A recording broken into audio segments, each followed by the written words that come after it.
Rob, giving us opportunity. Thank you. Yes, sir. Thank you. Right there in the corner. I thought you were the greatest, so I gotta give you a shot.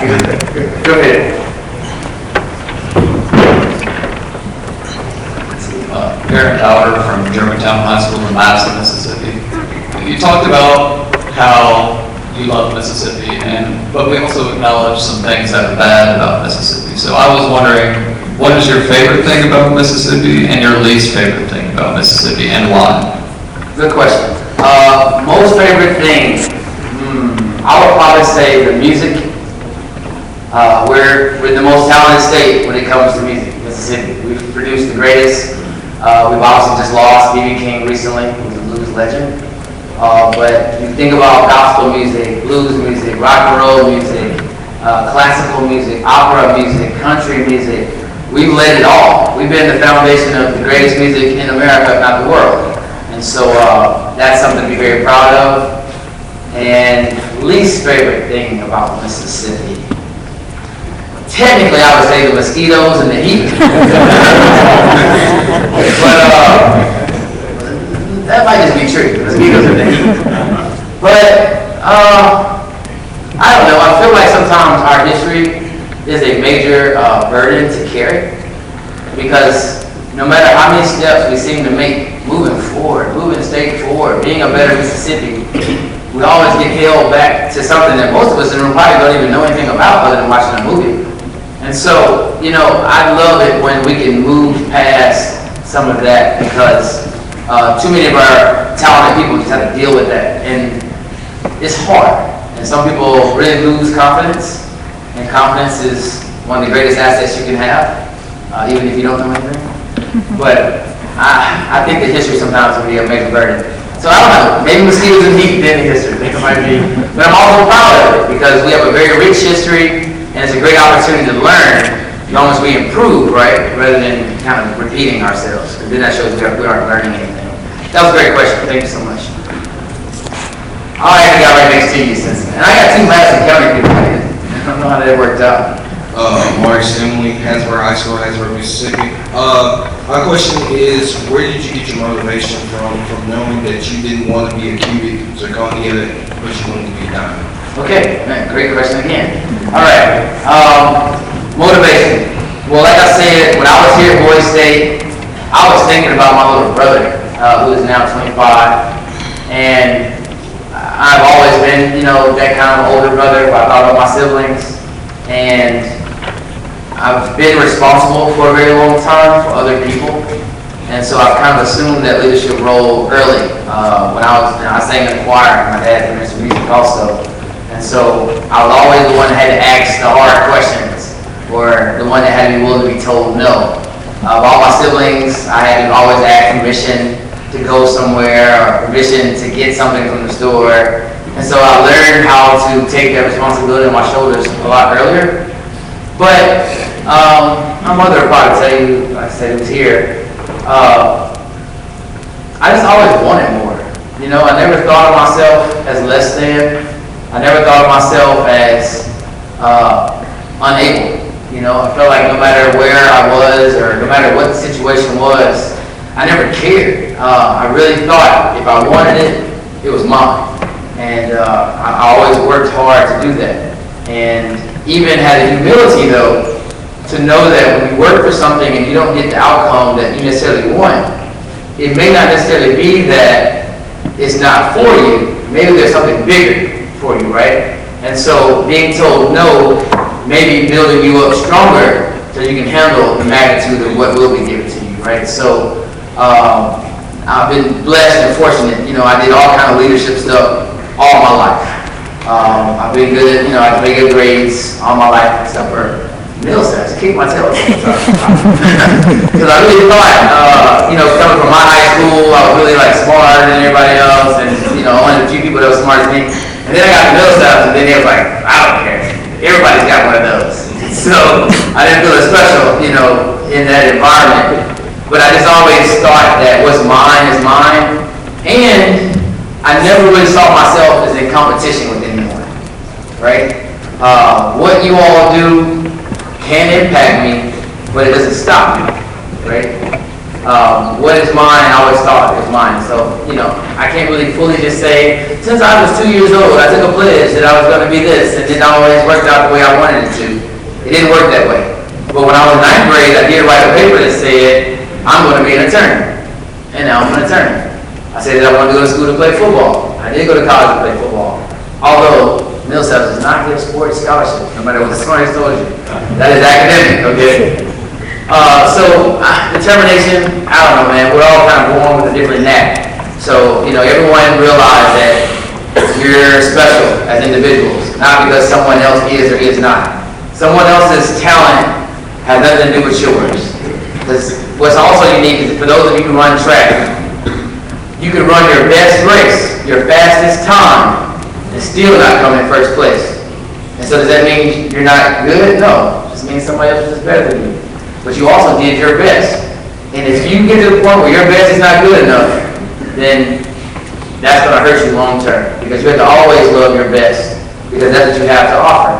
And all you can be is that. The sun can only be the sun.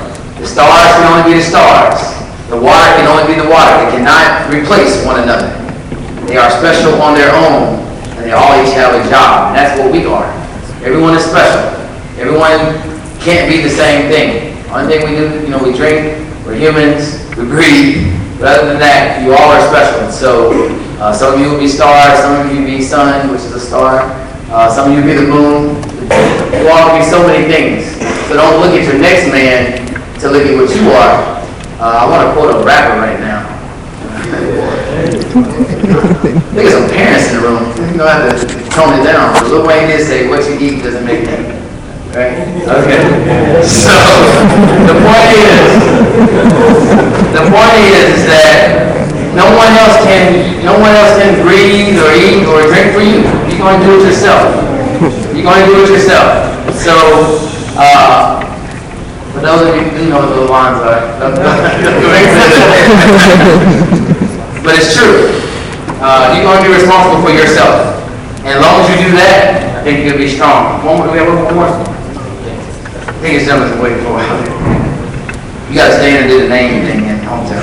Yeah. Gregory Stewart from Seminary, Mississippi. What's your plan for those who have already gone out of your reach, such as graduated or already dropped out? Sure. Great question, that's it. So, glad you all are asking me a lot of education questions because I did receive the endorsement of the Mississippi Association of Educators because that was a major part of my platform. So, a lot of times, people who may be in dropout class or maybe parents who've adults who've gone on from school, they need some extra training too, right? So, what the industry says, junior colleges are going to be where a lot of our new jobs are coming from because it's a quick skill, you learn a trade, you can learn how to work instantly, right? If I can help it, what you would learn in your first or second year in junior college, you would already know before you get out of high school. That would better prepare them to work, right? So that for those who are dropping out and maybe lost in that margin, 16 to 20, we need to get them some skill training because they can get caught up in the margins. You also see where a large number of those people may also have children early. That's a major issue.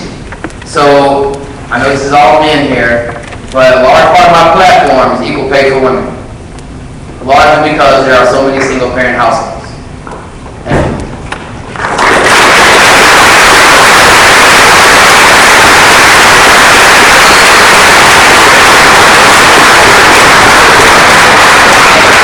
And so, the reason why we have to advocate for that isn't because I'm just trying to get women's votes, guys. But it's because they're your mothers. Some of them are your mothers, I know in this room. And you need her to make as much money as she should. For those children that are coming up, like I said, they don't choose what house they're born into. And so what we have to do to build a community is make sure that every taxpayer, every household is doing as well as possible. Because I can't make those people get married. I can't make them go back and change that situation. But what I can do is advocate and fight for more programs so they have access to maybe figuring it out before it's too late, right? because a large number of those people who have dropped out of high school or do not find jobs in that certain time period will either be stuck in a path of federal assistance or crime, because no one can just continue, or homelessness, right? And so we have to fix that, because they don't get to just be out in society and it don't cost. Whether it's crime, whether it's us having to pay more, or whether it's not enough people in your city or town own enough homes. And home ownership, those funds, property taxes, help pay for your school. And so if less people own homes, less funds come to the school. Because the state of Mississippi most definitely is committing to give you all the money that schools deserve, that's for sure. And so, more programs. Well, a lot of people just don't know. When I graduated, I didn't really know any engineers. I didn't really know a lot of the professions that I've now had to work with in the last 10 years of my life. And so where we're able to help people understand where those opportunities are. Because like many of you, there's a lot of you who don't know a lot of job professions of people who may be around you every day. And so we have to make sure they know those jobs exist and make sure they can get the skills and training to do so. And so I want to create more programs to do that. Now, I'm running for Congress, not president. Unless I win, then I'll consider it. But the point is, yes, and you can help me, for sure. But we have to create more programs. And what a representative does is when there's time for federal funds or federal bills to be enacted, you say, hey, my district wants some of that too. Throw this city in for Mississippi. Throw this community in for Mississippi. We need more of those programs. But if you have a representative who doesn't even know about those programs even existing, who knows nothing about what those communities need, then how will they be represented? Because that person won't even know to even say we need some. And so that's why I'm running. So I want to make sure that everyone's caught up, even if they made a mistake like dropping out. We want to make sure that we give them enough programs and make sure that we have enough qualified people on the ground that you can meet and know and talk about the program. Come talk, tell people, hey, this is what's available to you. Work with churches, work with local groups. Say, hey, these are programs and funds that are available to you. Because ignorance is bliss, but it also can be painful too. That's my last one. God, thank you so much.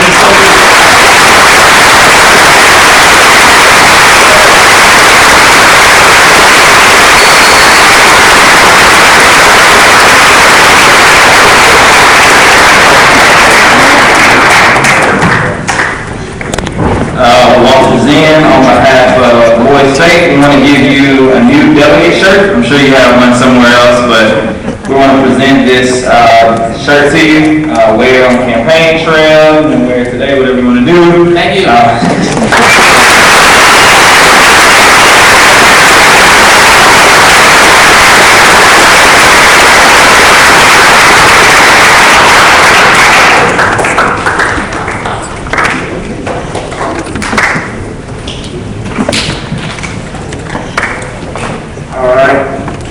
Before we go grab some food, we have another little video throughout the week. You guys are going to see some of the things that you guys have been doing on the screen, as you saw.